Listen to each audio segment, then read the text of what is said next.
My friends, temptation is not merely a moral hurdle. It is the shadowy whisper of the unmastered self. It is the call of forces, sometimes ancient, sometimes newly born, that pull us away from the center of our being. To understand temptation, we must not only condemn it, we must study it, for in knowing its nature we know the unspoken desires of our own soul. There are 5 forms in which temptation often approaches us. First is the temptation of power, the subtle intoxication of control over others. It dresses itself in the clothing of leadership, but at its core it seeks dominance, not service. Second is the temptation of pleasure, the craving for the next indulgence, the next sensation, the next escape from discomfort. This temptation is rarely satisfied, for it feeds on endless appetite. Third is the temptation of avoidance, to turn away from difficulty, to bury our heads in distraction rather than confront the truth. It is an enemy cloaked in comfort. Fourth is the temptation of approval, the longing for the praise of others, which can twist our path until we live not for ourselves, but for their applause. Fifth is the temptation of certainty, the refusal to live with mystery, the urge to cling to rigid answers so we might avoid the living, changing truth. To overcome these temptations, one cannot simply deny them. Denial alone leaves them lurking in the unconscious, waiting for their moment. They must be met, named, and transformed. First, cultivate self-awareness. Look at your own shadow without flinching. Ask not only, "What am I doing?" but "Why am I drawn to this?" Second, practice delayed gratification. When desire calls, let it wait. In that waiting, you will learn whether it is a passing impulse or a true calling. Third, embrace struggle willingly. The stone in the path is not there to block you, but to shape you. What you avoid becomes your master. What you face becomes your servant. Fourth, anchor yourself in inner values rather than outer applause. Let your worth be decided by the truth you serve, not the noise of the crowd. Fifth, befriend uncertainty. Life is a river, not a wall. If you learn to walk with mystery, it will guide you to deeper wisdom than rigid answers ever could. Temptation is not the enemy, it is the messenger. It tells you where you are unbalanced, where your inner fortress is unguarded. By listening to it, wrestling with it, and integrating its lessons, you do not merely resist temptation, you become whole. Temptation reveals the unmastered parts of the self. When we encounter temptation, it is rarely an external force alone. Rather, it is a mirror held up to the psyche, reflecting impulses, desires, and hungers that exist within us but have not yet been brought under conscious understanding. It is a messenger from the depths, emerging from what lies beneath the surface of our ordinary awareness, carrying fragments of the self that have been repressed, ignored, or misunderstood. In this sense, temptation is not simply a moral failing or an obstacle to virtue. It is a psychological event, a symbolic eruption from the unconscious into the conscious realm, demanding our attention. Every human being carries within themselves a complex interplay of light and shadow, of conscious intentions and unacknowledged drives. The parts of ourselves we celebrate, our virtues, achievements, and ideals, form only the visible peak of the iceberg. Below the surface lies the shadow, the instincts, fears, and desires we may have disowned, believing them incompatible with the image we wish to uphold. Temptation often comes as the voice of this shadow, not because it seeks our ruin, but because it seeks recognition.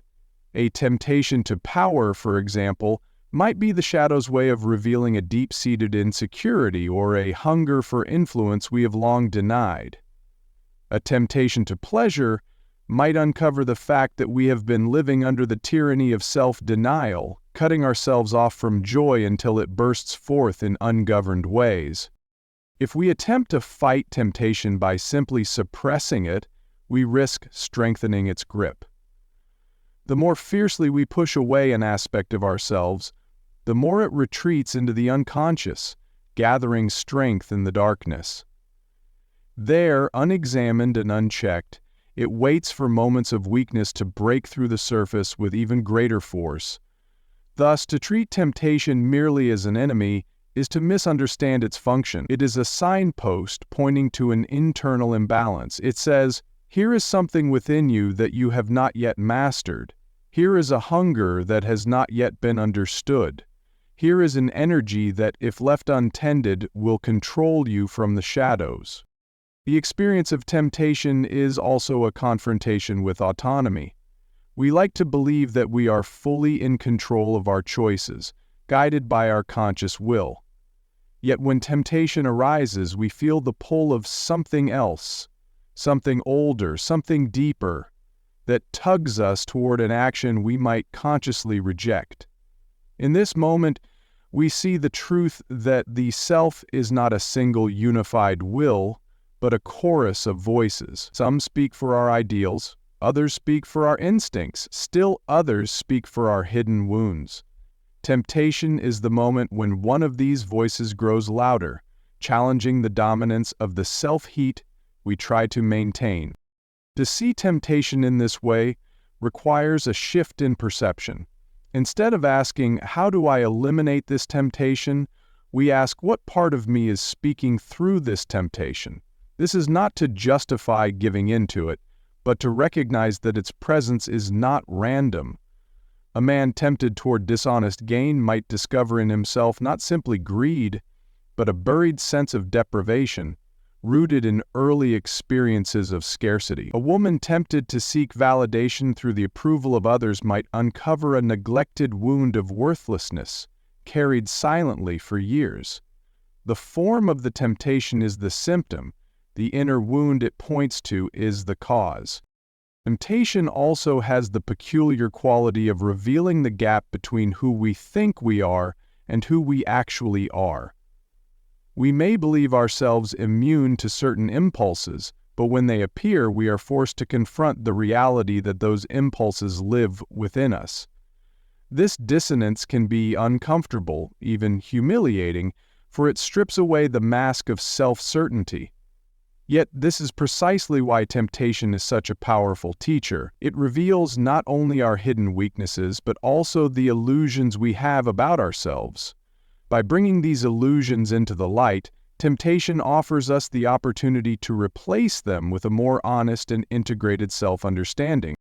In myth and story, temptation often appears as an archetypal test. The hero is lured by wealth, pleasure, power, or forbidden knowledge, and in resisting, or sometimes in failing, discovers something essential about their own character. These stories are not mere moral fables, they are psychological maps. The external tempter in such tales is a dramatization of the inner forces at work in all of us. The dragon guarding the treasure, the siren singing from the rocks, the deal offered by the devil, all are symbolic forms of the same truth. The encounter with temptation is an encounter with a part of the self that has not yet been mastered. The treasure, if we win it, is not merely victory over the temptation, but the integration of the energy that fueled it into the wholeness of the self. The danger of temptation lies not in its existence, but in our blindness to its roots. Many treat temptation as an alien intrusion, something that has nothing to do with who they truly are. This is a comforting thought, but it is an illusion. Temptation's power comes precisely from the fact that it resonates with something within us. If it were entirely foreign, it would hold no sway over us at all. The fact that it calls to us means it speaks a language our inner being understands. This is why mere resistance, without understanding, often fails. The temptation may be pushed aside in the moment, but the inner hunger remains unaddressed, and sooner or later, it will seek another outlet. To work with temptation at a deeper level requires honesty, and honesty is uncomfortable. It means admitting to ourselves that the capacity for wrongdoing, for selfishness, for indulgence, and for moral compromise lives within us. This is not an admission that we are powerless over these forces, but an acknowledgement that they are part of the human inheritance. They are woven into the same psyche that holds our noblest aspirations. The task is not to destroy them, but to bring them into conscious relationship with the whole of who we are. One of the paradoxes of temptation is that it can act as a doorway to self-mastery. If approached with awareness, the moment of temptation becomes a moment of profound self-revelation. We can trace its pull back into our memories, our unmet needs, our unspoken resentments, and in doing so we learn not only what we desire, but why we desire it. Often the raw energy that fuels a temptation can be redirected towards something creative, life-affirming, or meaningful. The desire for power, when understood, might become the will to lead and protect. The craving for pleasure might be transformed into a healthy embrace of life's beauty. The longing for approval might evolve into the cultivation of authentic connection. Temptation strips away the comfort of believing that we are finished beings. It reminds us that we are always in the process of becoming, that the work of self-mastery is never complete. Each temptation is a challenge issued by the psyche. Here is the next frontier. Here is the next part of yourself that must be faced, understood, and integrated. The unmastered parts of the self will not stay silent forever. They will come to us in the form of temptations, dreams, impulses, and sudden thoughts, each bearing a fragment of our own wholeness, waiting to be reclaimed. Resistance begins with awareness, not denial. The common instinct when confronted with a thought, desire, or impulse that conflicts with our ideals is to push it away, to smother it under layers of willpower, rules, and self-condemnation. We imagine that by refusing to acknowledge something, we make it disappear. Yet the human psyche is not a simple mechanism that deletes unwanted content on command. What is repressed does not vanish. It sinks. It hides in the dim recesses of the unconscious, where it continues to influence our choices and moods without our recognition.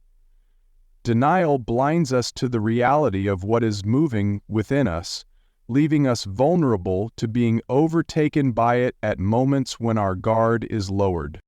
Awareness, by contrast, demands that we open our eyes to what is present within us, even if it is uncomfortable or contrary to our chosen self-pit. To be aware of temptation is to watch it rise in the mind, to feel its pull in the body, to trace the subtle arguments it whispers to justify itself. This awareness does not mean immediate action, nor does it mean approval. It means recognition. Without recognition, there can be no meaningful resistance, for one cannot resist what one refuses to see.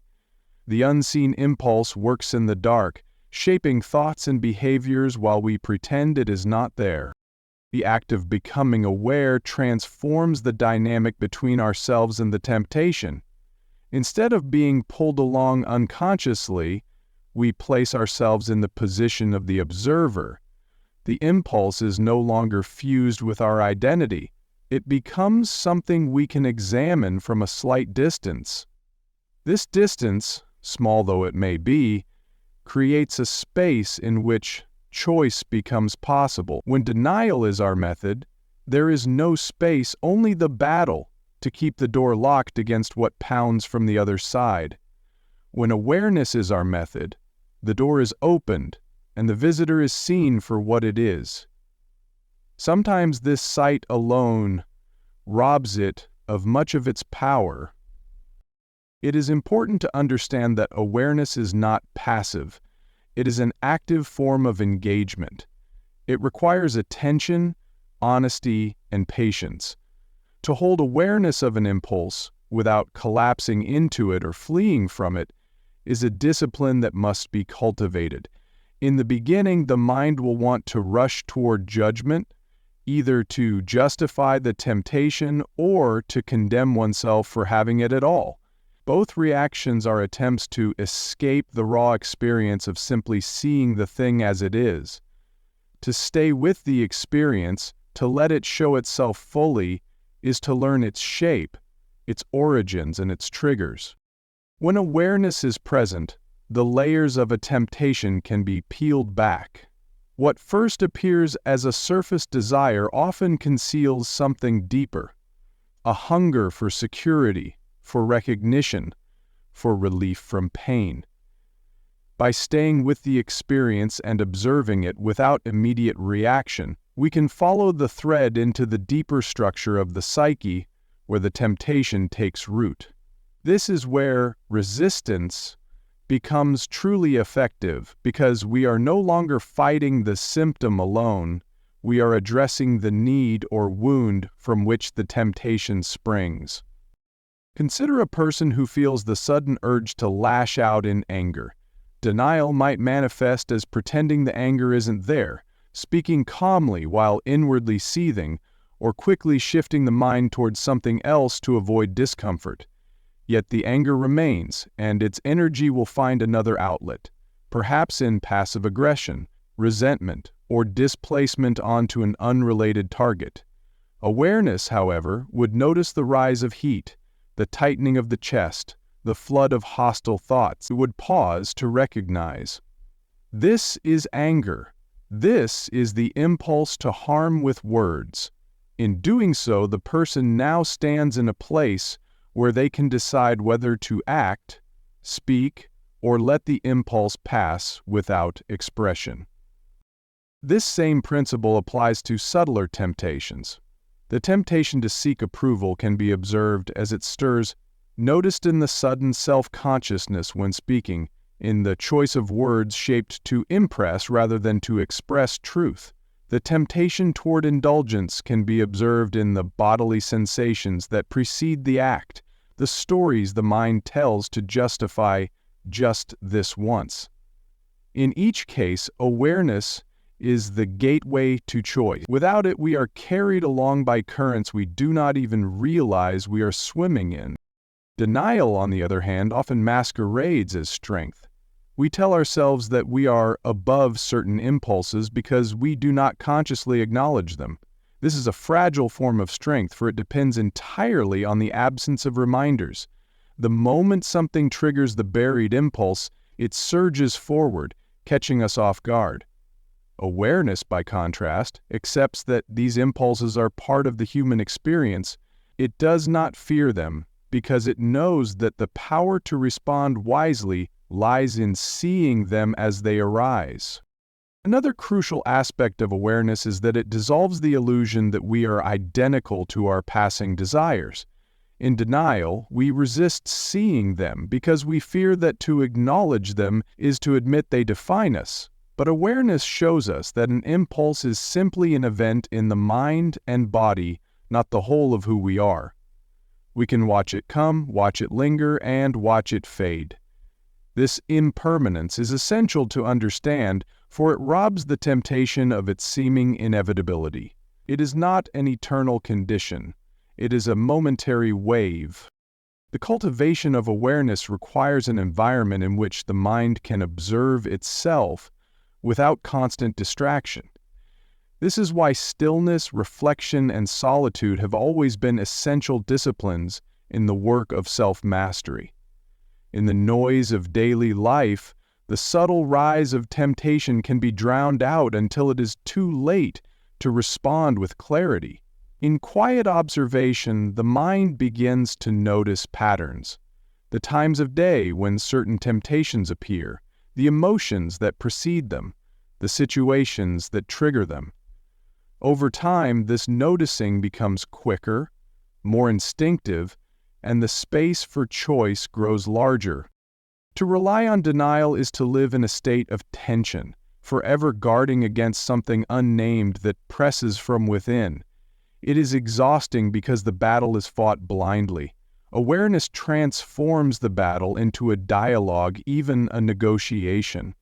We can acknowledge the impulse, listen to what it asks for, and then decide whether to grant it, redirect it, or let it pass. This approach is not weakness, it is mastery over the part of us that would otherwise rule from the shadow. The paradox is that awareness can feel at first like giving ground. To sit with a temptation and look at it closely may seem like indulging it, but it is the opposite. Indulgence collapses into the temptation without thought. Denial refuses to face it at all. Awareness holds it in the light, where its edges can be seen and its power measured. In this space, resistance begins, not as a frantic pushing away, but as a calm, deliberate act of choosing differently. In this way, awareness is the foundation of true freedom. It ensures that our actions arise from clarity rather than reflex, from understanding rather than fear of the truth within us. The mind that sees clearly is not the mind that must constantly hide from itself. This is why resistance cannot be born from denial, for denial is blindness, and blindness cannot choose. Only the eyes that are open can turn away. Integration, not suppression, leads to wholeness. When we encounter impulses, desires, or emotions that seem disruptive or unacceptable, the instinct is often to push them away, to confine them to some hidden corner of the psyche. Suppression feels safe because it keeps the conscious self aligned with the image we want to present, both to others and to ourselves. Yet what is suppressed does not vanish. It remains alive beneath the surface, influencing our behavior in indirect and often destructive ways. The more we try to exile parts of ourselves, the more they return in distorted forms, through compulsions, projections, sudden bursts of emotion, or patterns we cannot seem to break. Integration works from the opposite premise. Instead of treating these inner forces as enemies to be destroyed, it treats them as parts of the self that must be understood and given their rightful place in the whole. This does not mean giving them free rein, it means bringing them into conscious awareness, examining what they want, and transforming their raw energy into something that serves rather than sabotages us. An impulse toward aggression, when denied, may erupt in harmful ways. When integrated, it can become healthy assertiveness and the courage to protect what matters. A longing for pleasure, when suppressed, can lead to secret excess. When integrated, it can cultivate balance, joy, and appreciation for life. Suppression splits the psyche into warring camps. One part of us is declared acceptable and allowed into the light, while the other is driven underground. This division drains energy, for the suppressed parts continue to act from the shadows, often undermining the conscious self's intentions. Integration dissolves this split by allowing us to acknowledge all that we are, even the parts that frighten or shame us. Once acknowledged, these parts lose their need to fight for recognition through sabotage. The process of integration requires honesty without judgment. It asks us to witness our inner life without rushing to label a feeling or desire as purely good or bad. This openness creates space for transformation, for the raw material of the shadow can be shaped into qualities that serve our growth. What is destructive in one form may be constructive in another once it is understood. The energy that fuels temptation can, when redirected, become creativity, determination, or compassion born from shared struggle. Integration also cultivates resilience. A person who has faced and accepted their own shadow is less likely to be caught off guard by it. They know its language, its triggers, and its disguises. They do not fear it. because they have made it part of their inner council rather than an intruder at the gates. This wholeness is not the absence of darkness, but the ability to hold it alongside the light, using the full range of the self to meet life as it is.